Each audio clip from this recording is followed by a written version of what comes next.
The Union Pacific donated this locomotive to us in 1964, and it arrived at Fair Park in August of 65. So here we are 40 years later on a hot August day, moving it to Frisco.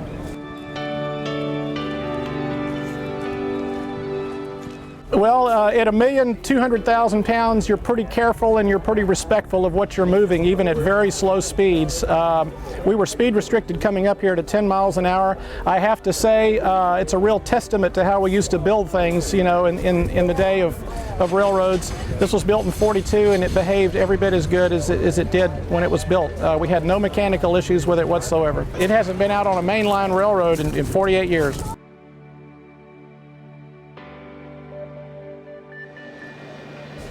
Back during the Second World War, they needed large locomotives to get those heavy trains over the Continental Divide out in the western United States. So the big boy steam locomotives were kind of conceived early on, you know, during the war. The Union Pacific's philosophy was the bigger the power, the better, to get over those mountain grades. And as it turns out, American Locomotive Company of Schenectady, New York had just the right product for them. And so they ordered 25 of these big boys.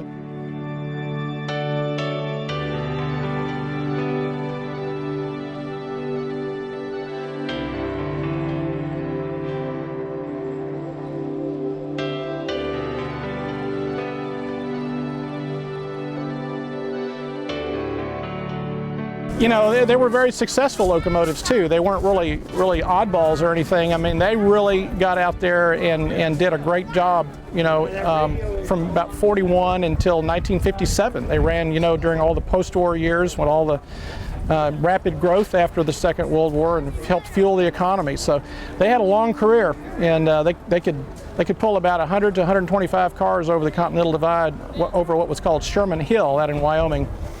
And we're very proud to have one of the 8 that survive today.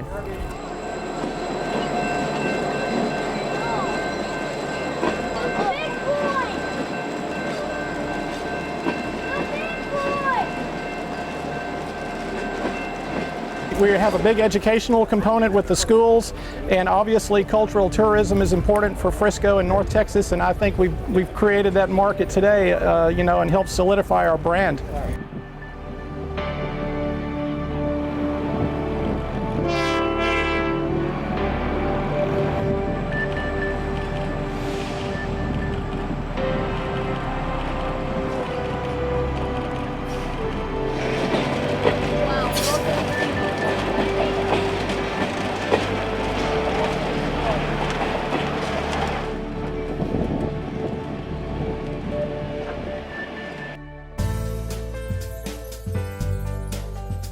It's very gratifying, you know, it's very moving, and it's been so gratifying to see so many people here and share this.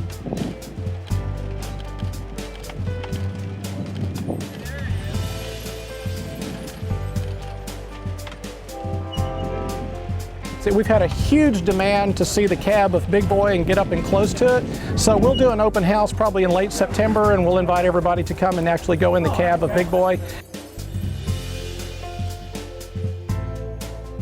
I think this really is a benchmark in the project. Obviously, we're completely moved to Frisco now. We hope to get enough funds raised to begin the second phase of construction, get the exhibit tracks put in, and get open very soon.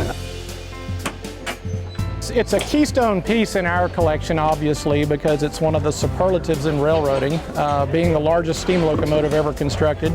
And it'll be one of the top pieces, I think, as we build out this facility here in Frisco and market this museum to a much broader audience in North Texas.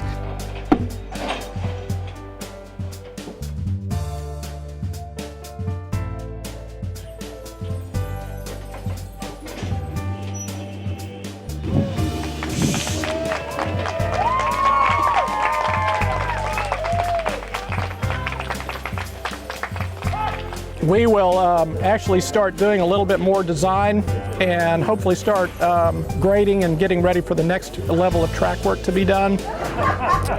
We're going to go through and inspect all of our rolling stock, make sure everything is tied down good here, and We'll start opening some new exhibits in the Frisco Heritage Museum as sort of an interim facility for people to visit here in Frisco. If they'll go to our website, it's historictrains.org. We'll have all the information about the museum and the move and the project here in Frisco. All the construction plans are online. They can call us direct at 214-428-0101, and that goes to our interim facility here at the Frisco Heritage Museum. That's where we office currently.